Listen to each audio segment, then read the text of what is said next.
Right, so find the equation of the locus of a point P, x, y, so that's the distance from the point S, which we'll notate as the focus, 90, is 3 times the distance from the line x equals 1. So I'm going to make the point D, the point on the directrix that matches that condition, and we've got a general point P, and we're going to show that it's a hyperbola. So we're going to trace the path here, and it's going to be also have the hyperbola on the other side as well, which will match that condition. Alright, so for this to work, the distance PS over the distance PD is 3 to 1, because the distance PS is 3 times the distance PD. Okay, so a cross multiplier, the PS must equal 3 lots of PD. Now, because of the distance formula, we're going to square both sides to remove the square root there. Right, so distance PS, so x take away 9 all squared plus y take away 0 all squared using the coordinates for P and S.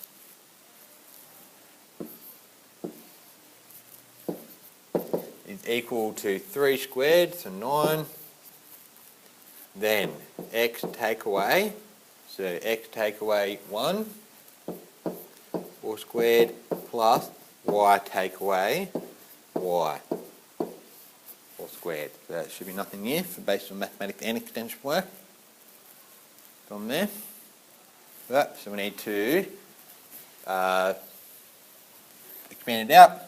So x squared plus 18, take away 18x plus 81 plus y squared is going to be 9 x squared plus take away 18x plus 9. I've just expanded the 9 in there because I know this is going to be 0. Okay, so we need to tidy it up. Okay, and thankfully we've got some variables that are cancelling, which is what we need.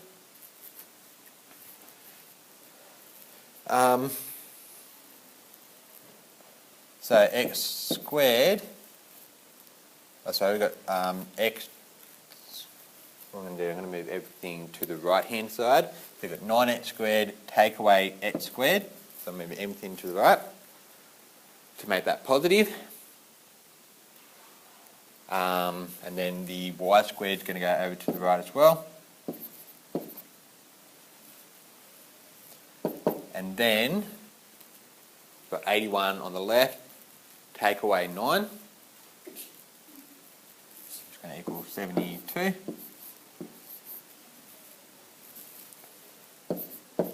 So I've already moved things back in front and I've wrote my equation backwards as well. So x squared over 9 take away y squared on 72 is equal to 1. Okay, and that makes it my hyperbola.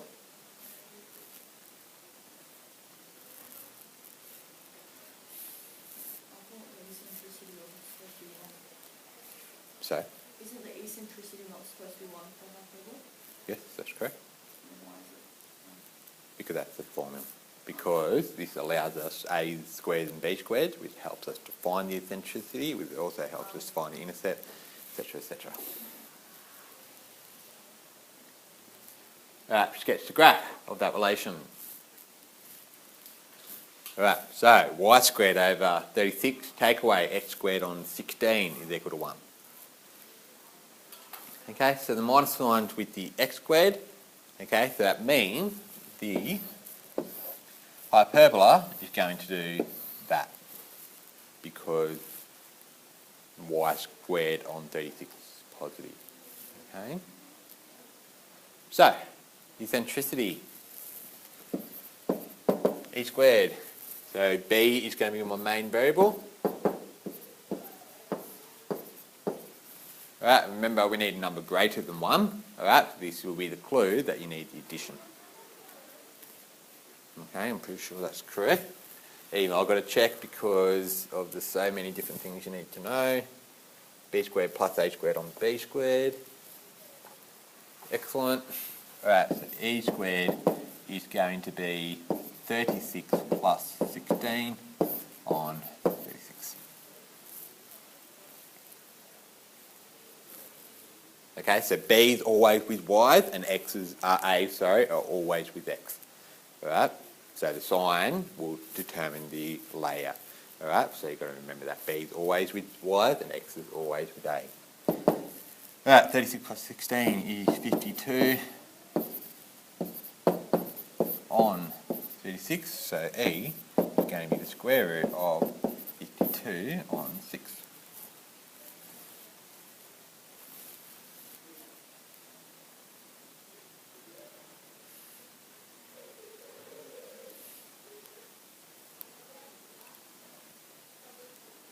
Two, 26, 13 balls, so 2 root 13 on 6 is going to be root 13 on 3. Just tidying up third laws. There. Right, so the foci at, do you remember what this is? The letters involved here. H plus or minus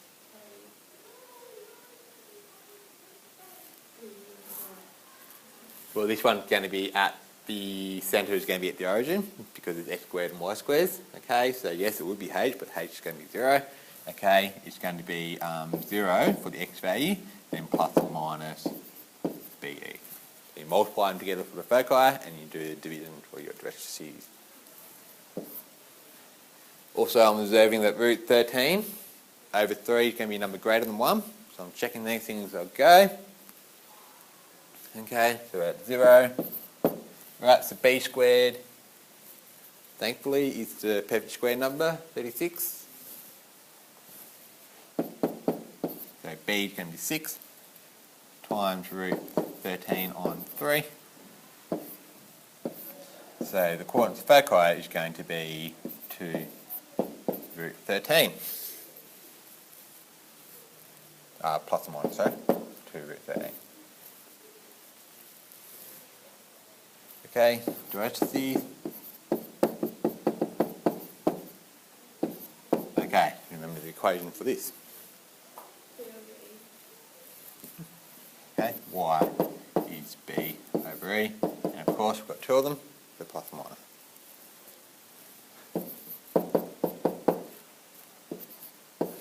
For some reason, the middle of the board makes a dotted weird. Anyway, y is plus or minus 6 times 3 over root 13. Because I'm observing I'm dividing by fractions, so I'm going to multiply it by the conjugate. Okay, it's going to be plus or minus 18 on the square root of 13. Okay.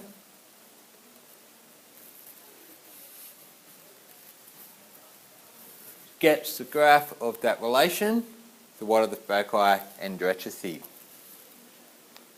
Right, so this is where that rectangle comes in handy. Okay, so if you do a rectangle of length a to negative a and height of b to negative b, that will allow you to put your asymptote straight in to go through the corners of your rectangle, and will also give you the intercept points of the axis there. Okay. Right, so let's have a go at sketching it. This will be the last question.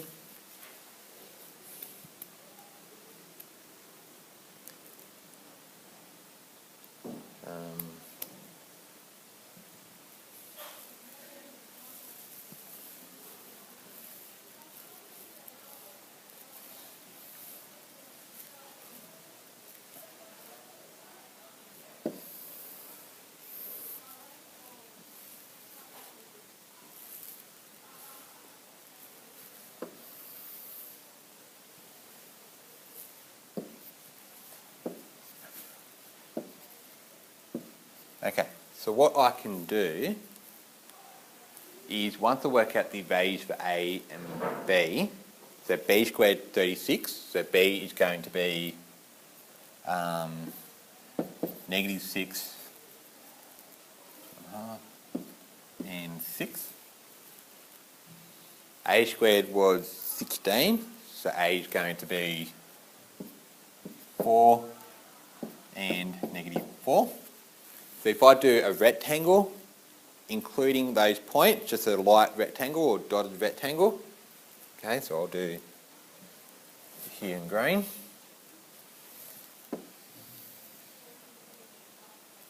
Okay, you probably would be better off doing a dotted.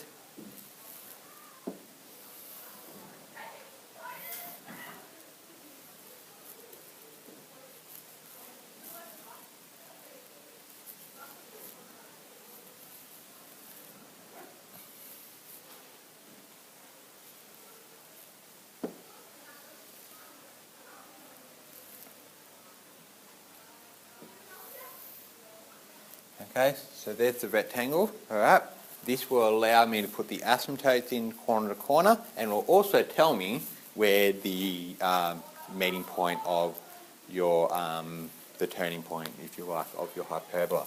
Alright, so let's go and put the diagonal in.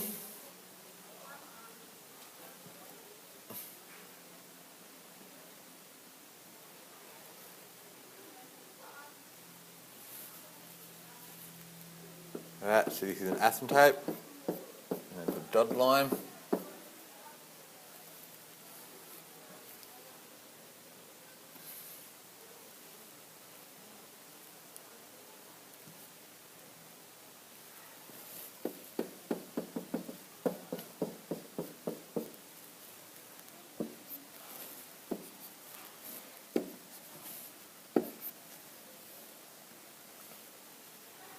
Okay, so y is going to be 6 over 4, so 3 over 2x.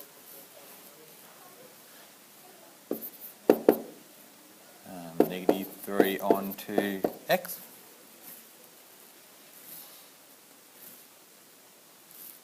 Okay, and then I know that the y squared is positive, so this is going to be the hyperbola.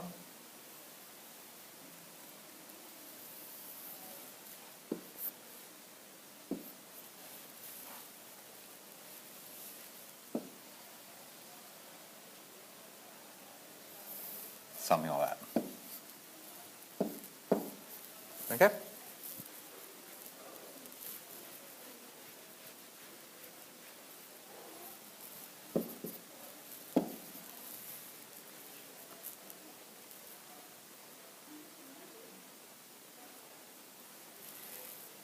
So the foci, which lies outside the rectangle area, what do we say they were? So we've got 2 root 13, negative 2 root 13.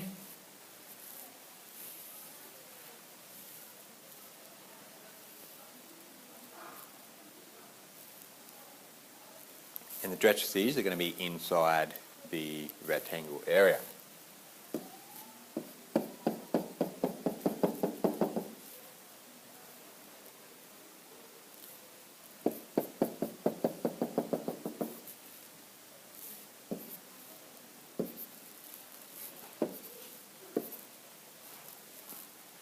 At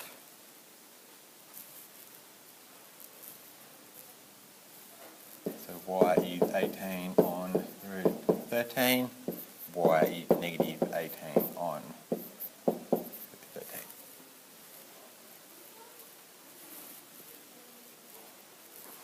Right, had enough?